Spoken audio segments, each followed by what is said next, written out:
Hi viewers, welcome to Bhaskar's area.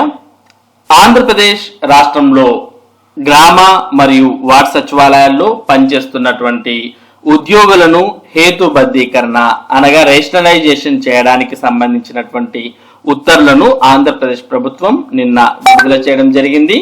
అంటే ఏ గ్రామ మరియు వార్డు సచివాలయాలు ఏ కేటగిరీ కిందకి వస్తాయి, మరి ఏ కేటగిరీ సచివాలయంలో ఎంతమంది అభ్యర్థులు ఉండాలి, ఇటువంటి పూర్తి వివరాలతో నిన్న ఉత్తర్వులు జారీ చేయడం జరిగింది.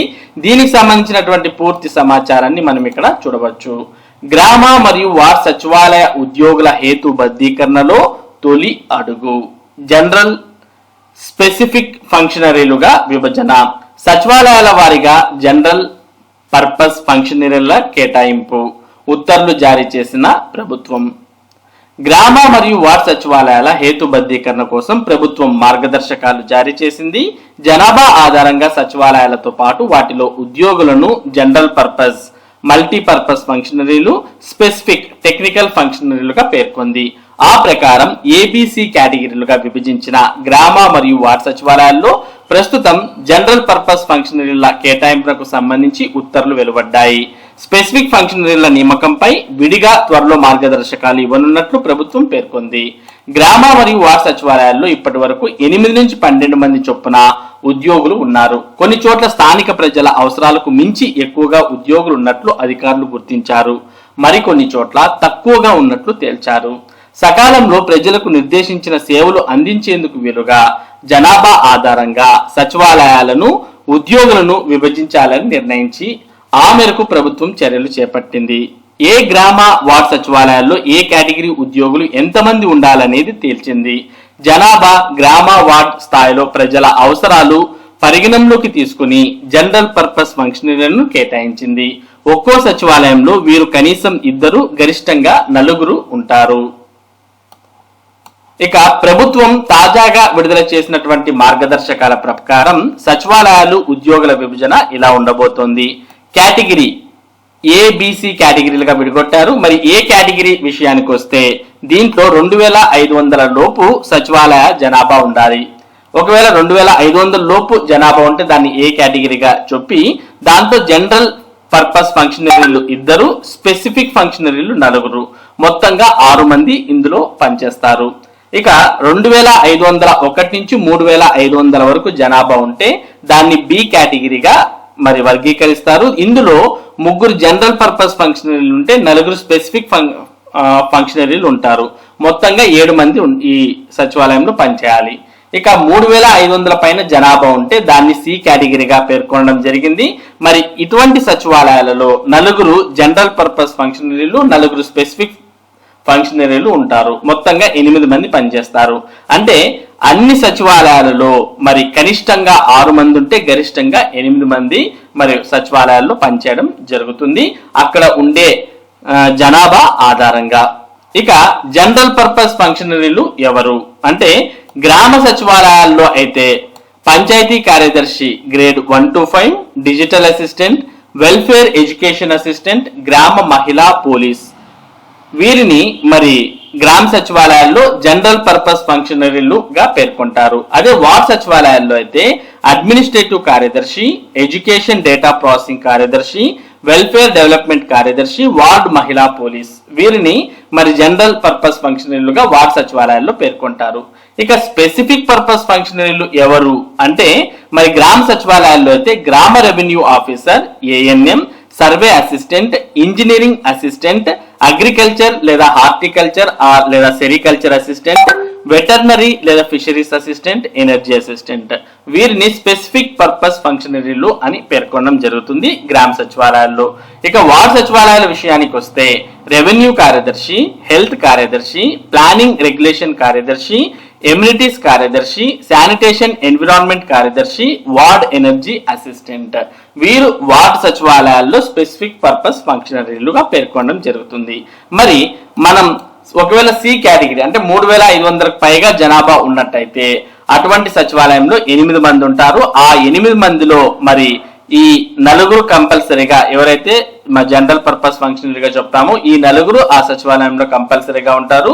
మిగిలిన 4 వీటిలో నుంచి తీసుకోవడం జరుగుతుంది. ఈ విధంగా సచివాలయాలను ప్రభుత్వం వర్గీకరించింది. ఇక ఎక్కడెక్కడ ఎవరెవరు ఉంటారంటే కేటగిరీ ఏ విషయానికి వస్తే గ్రామ సచివాలయాల్లో పంచాయతీ కార్యదర్శి లేదా digital assistant, welfare education assistant లేదా మహిళా పోలీస్. అంటే పంచాయతీ కార్యదర్శి లేదా డిజిటల్ అసిస్టెంట్ ఒకరు, వెల్ఫేర్ ఎడ్యుకేషన్ అసిస్టెంట్ లేదా మహిళా పోలీస్ వీళ్ళలో ఒకరు ఉంటారు. కేటగిరీ ఏలో 2 మాత్రమే మరి జనరల్ పర్పస్ ఫంక్షనరీలు ఉంటారు. ఇక వార్డ్ సచివాలయాలు చూస్తే అడ్మినిస్ట్రేటివ్ కార్యదర్శి లేదా డేటా ఎడ్యుకేషన్ ప్రాసెసింగ్ కార్యదర్శి, వెల్ఫేర్ డెవలప్మెంట్ కార్యదర్శి, మహిళా పోలీస్ వీరుంటారు. నెక్స్ట్ కేటగిరీ బి గ్రామ సచివాలయాలు చూస్తే పంచాయతీ కార్యదర్శి, digital assistant, welfare education assistant, మహిళా పోలీస్. వార్డ్ సచివాలయాల విషయానికి వస్తే అడ్మినిస్ట్రేటివ్ కార్యదర్శి, ఎడ్యుకేషన్ డేటా ప్రాసెసింగ్ కార్యదర్శి, వెల్ఫేర్ డెవలప్మెంట్ కార్యదర్శి, మహిళా పోలీస్ ఉంటారు. ఇక నెక్స్ట్ కేటగిరీ సి విషయానికి వస్తే గ్రామ సచివాలయాల్లో పంచాయతీ కార్యదర్శి, digital assistant, welfare education assistant, మహిళా పోలీసు. నెక్స్ట్ వార్డ్ సచివాలయాలు చూస్తే అడ్మినిస్ట్రేటివ్ కార్యదర్శి, ఎడ్యుకేషన్ డేటా ప్రాసెసింగ్ కార్యదర్శి, వెల్ఫేర్ డెవలప్మెంట్ కార్యదర్శి, మహిళా పోలీస్. ఈ విధంగా మరి ఏ సచివాలయంలో ఎవరెవరు ఏ కేటగిరీలో ఉంటారనే విషయాన్ని ఇక్కడ మనం చూస్తూ ఉన్నాం. మొత్తానికి గ్రామ మరియు వార్డ్ సచివాలయ ఉద్యోగుల హేతుబద్ధీకరణ అనేది దానికి సంబంధించినటువంటి ఉత్తర్వులు అనేవి నిన్న విడుదల చేయడం జరిగింది. మొదటగా మరి జనరల్ పర్పస్ ఫంక్షనరీలు కేటాయించడం జరుగుతుంది. దాని తర్వాత నెక్స్ట్ మరి స్పెసిఫిక్ పర్పస్ ఫంక్షనరీలను కేటాయించడానికి మరోసారి ప్రభుత్వం ఉత్తర్వులు విడుదల చేయబోతోంది. ఇక ఇదే సమాచారాన్ని మనం ఇక్కడ కూడా చూస్తూ ఉన్నాం. గ్రామ మరియు వార్డ్ సచివాలయాల వర్గీకరణ జనాభా ఆధారంగా ఏబిసి కేటగిరీలు ఉత్తర్వులను హేతుబద్ధీకరిస్తూ ఉద్యోగులను హేతుబద్ధీకరిస్తూ ప్రభుత్వం ఉత్తర్వులు. గ్రామ వార్డ్ సచివాలయ వ్యవస్థను ప్రక్షాళన చేసే దిశగా రాష్ట్ర ప్రభుత్వం చర్యలు ప్రారంభించింది. జనాభా ఆధారంగా సచివాలయాలను ఏబిసి కేటగిరీలుగా వర్గీకరించడంతో పాటు ఏ కేటగిరీ సచివాలయంలో ఏ ఉద్యోగులు ఎంతమంది ఉండాలన్న దానిపై స్పష్టతనిస్తూ గ్రామ వార్డ్ సచివాలయాల శాఖ ఉత్తర్వులు జారీ చేసింది.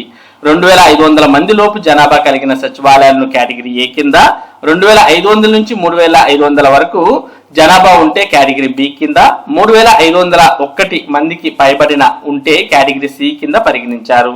ఏ కేటగిరీ సచివాలయాల్లో మల్టీపర్పస్ సిబ్బంది 2, టెక్నికల్ సిబ్బంది 4 కలిపి మొత్తం 6 నియమించనున్నారు. బి కేటగిరీ సచివాలయాల్లో మల్టీపర్పస్ సిబ్బంది 3, టెక్నికల్ సిబ్బంది 4తో కలిపి 7 ఉంటారు. సి కేటగిరీ సచివాలయాల్లో 4 మల్టీపర్పస్ సిబ్బంది, 4 టెక్నికల్ సిబ్బంది కలిపి మొత్తం 8 మందిని నియమిస్తారు. మల్టీపర్పస్ లేదా సాధారణ అవసరాలకు సంబంధించి గ్రామ సచివాలయాల్లో పంచాయతీ కార్యదర్శి grade 1 to 5, digital assistant, welfare and education assistant, గ్రామ మహిళా పోలీస్. వార్డ్ సచివాలయాల్లో అడ్మినిస్ట్రేటివ్ కార్యదర్శి, ఎడ్యుకేషన్ అండ్ డేటా ప్రాసెసింగ్ కార్యదర్శి, వెల్ఫేర్ అండ్ డెవలప్మెంట్ కార్యదర్శి, మహిళా పోలీసును నియమిస్తారు.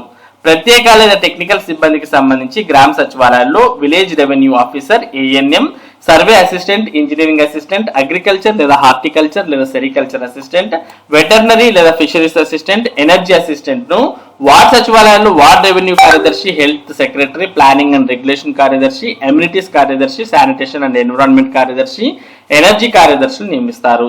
ఏ సచివాలయం ఏ కేటగిరీలో ఉందో అందులో ఎంతమంది సిబ్బందిని ఏర్పాటు చేస్తారనే జాబితాను గ్రామ వార్డ్ సచివాలయ శాఖ విడుదల చేసింది. ఆయా కేటగిరీలకు సంబంధించి సచివాలయాల్లో సిబ్బంది నియామకాలపై జిల్లా కలెక్టర్లు తగు చర్యలు తీసుకోవాల్సిన ఉత్తర్వుల్లో పేర్కొనడం జరిగింది.